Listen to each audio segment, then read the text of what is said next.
मशहूर इतिहासकार जदुनाथ सरकार अपनी किताब शिवाजी इन हिज टाइम्स में लिखते हैं, अफजल खान ने बीजापुर के दरबार में डींग हाँकी कि शिवाजी कौन है, मैं उसे यहाँ जंजीरों में बांध कर लाऊंगा और ऐसा करने के लिए मुझे अपने घोड़े से नीचे तक उतरने की जरूरत नहीं पड़ेगी। असल में अफजल खान की शिवाजी के परिवार से बहुत पुरानी दुश्मनी थी। छत्रपति शिवाजी महाराज के पिता शाहजी राजे भोसले और अफजल खान दोनों ही बीजापुर सल्तनत के लिए काम किया करते थे। छत्रपति शिवाजी महाराज के पिता शाहजी को एक समय अफजल खान ने ही गिरफ्तार किया था और उन्हें जंजीरों में जकड़कर बीजापुर ले गया था। छत्रपति शिवाजी महाराज और उनकी मां का मानना था कि छत्रपति शिवाजी महाराज के बड़े भाई संभाजी की हत्या में भी अफजल खान का ही हाथ था। छत्रपति शिवाजी महाराज के मन में अफजल खान की छवि एक ऐसी व्यक्ति की थी जिसने उनके पिता के साथ बुरा सलूक किया था और उनके भाई की हत्या की साजिश रची थी। ऐसे में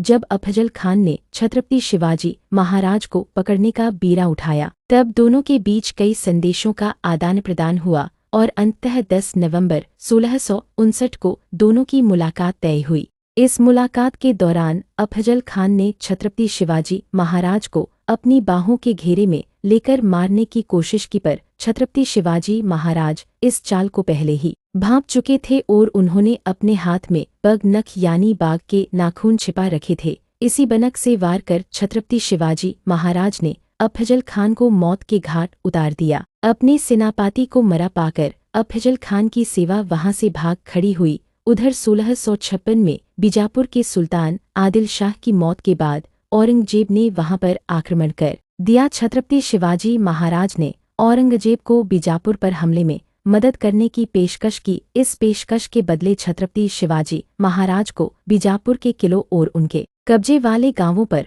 उनके अधिकार को औपचारिक मान्यता मिल गई। इस दौरान मुगलों और छत्रपति शिवाजी महाराज के बीच रिश्ते बहुत अच्छे बने रहे, लेकिन अगले ही साल यानी 1657 में शाहजहां ने अपने सबसे बड़े बेटे दारा शिकोह को अपना उत्तराधिकारी घोषित कर दिया और इस बात से औरंगजेब आग बबूला हो गया और शाहजहां के इस फैसले को मानने से इनकार कर दिया। इतना ही नहीं, औरंगजेब ने फरवरी 1658 में खुद को सम्राट घोषित कर दिया और मई 1658 में सामूगढ़ की लड़ाई में दारा शिकोह को शिकस्त देकर औरंगजेब ने निर्णायक जीत हासिल कर ली। मतलब मुगलिया सल्तनत पर औरंगजेब का कब्जा हो गया। औरंगजेब ने शाहजहां को बेदखल कर दिया और सत्ता पर अपनी पकड़ मजबूत करनी शुरू कर दी और उसका पूरा ध्यान उत्तर भारत की रियासतों पर था, जिसकी वजह से मुगलों के हाथ से दक्षिण निकलता जा रहा था। इन परिस्थितियों का फायदा उठाते हुए छत्रपति शिवाजी महाराज ने दक्षिण में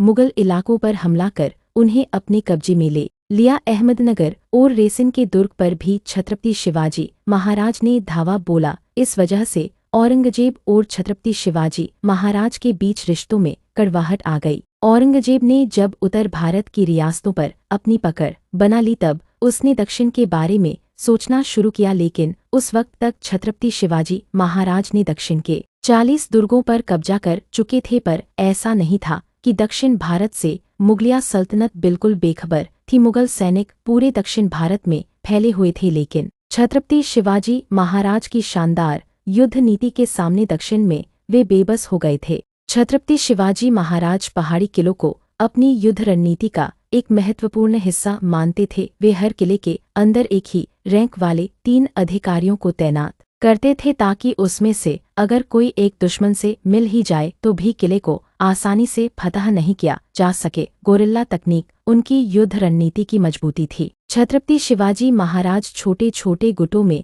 बंटकर दुश्मनों पर हमला किया करते थे। हमला करते ही छत्रपति शिवाजी महाराज और उनकी सेना तुरंत गायब हो जाती थी और पहाड़ों के दुर्गों में छिप जाती थी। छत्रपति शिवाजी महाराज ने एक ताकतवर नौसेना भी बनाई थी। छत्रपति शिवाजी महाराज जानते थे कि कोंकण तट पर नियंत्रण बनाए रखने के लिए उन्हें मजबूत शक्ति हासिल करने की जरूरत होगी, लिहाजा उन्होंने 1657 में ही अपनी नौसेना का निर्माण शुरू कर दिया था। इसलिए उन्हें भारतीय नौसेना का पिता भी माना जाता है। उन्होंने जयगढ़, विजयदुर्ग, सिंधुदुर्ग तथा अन्य कई स्थानों पर अपने नौसेना किलों का निर्माण करवाया। उस जमाने में उनके पास 4 अलग अलग प्रकार के युद्धपोत भी हुआ करते थे। मराठी इतिहास का दावा है कि कि उनके बेड़े में लगभग 400 युद्धपोत थे। हालांकि समकालीन अंग्रेज इतिहास के मुताबिक यह संख्या कभी भी 160 से अधिक नहीं हुई थी। बहरहाल दक्षिण भारत में धीरे धीरे मराठा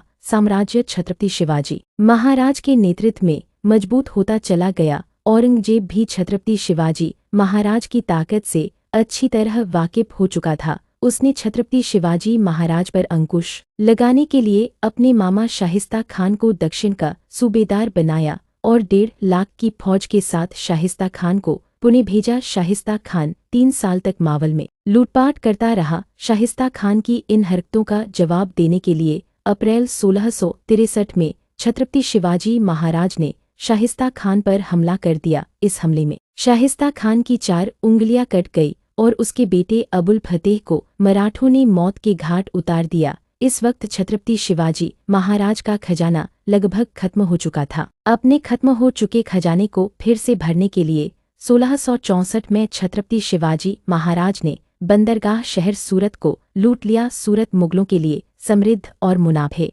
वाला व्यापारिक केंद्र हुआ करता था। 13 फरवरी 1665 को छत्रपति शिवाजी महाराज ने वर्तमान कर्नाटक में पुर्तगालियों के कब्जे वाले बसरूर पर भी नौसैनिक हमला किया और एक बड़ी लूट हासिल की। उधर शाहिस्ता खान पर छत्रपति शिवाजी महाराज के हमले और सूरत में हुई लूट से औरंगजेब तिलमिला उठा था। जवाब में उसने छत्रपति शिवाजी महाराज को हराने के लिए राजपूत जनरल जयसिंह को लगभग 15,000 की सेना के साथ भेजा। जयसिंह की सेना ने छत्रपति शिवाजी महाराज पर दबाव डाला और इस घुड़सवार सेना ने ग्रामीण इलाकों को तहस कर डाला और छत्रपति शिवाजी महाराज के किलों की घेराबंदी कर दी। 1665 के मध्य में जब मुगल सेना ने पुरंदर के किले को घेर लिया और कब्जे के करीब पहुंच गई, तब छत्रपति शिवाजी महाराज और जयसिंह के बीच एक महत्वपूर्ण समझौता हुआ। 11 जून 1665 को छत्रपति शिवाजी महाराज और जयसिंह के बीच पुरंदर की संधि पर दस्तखत किए। छत्रपति शिवाजी महाराज अपने 23 किलों को छोड़ने को राजी हो गए। उनके पास अब 12 किले बच्चे, लेकिन औरंगजेब इस संधि के लिए तैयार नहीं था। औरंगजेब को लग रहा था कि दक्कन में उसके विस्तार के सामने मराठा ही उसे चुनौती दे सकते हैं। हालांकि बाद में व्यक्तिगत रूप से नापसंद होने के बाद भी राजा जयसिंह के कहने पर औरंगजेब ने छत्रपति शिवाजी महाराज के साथ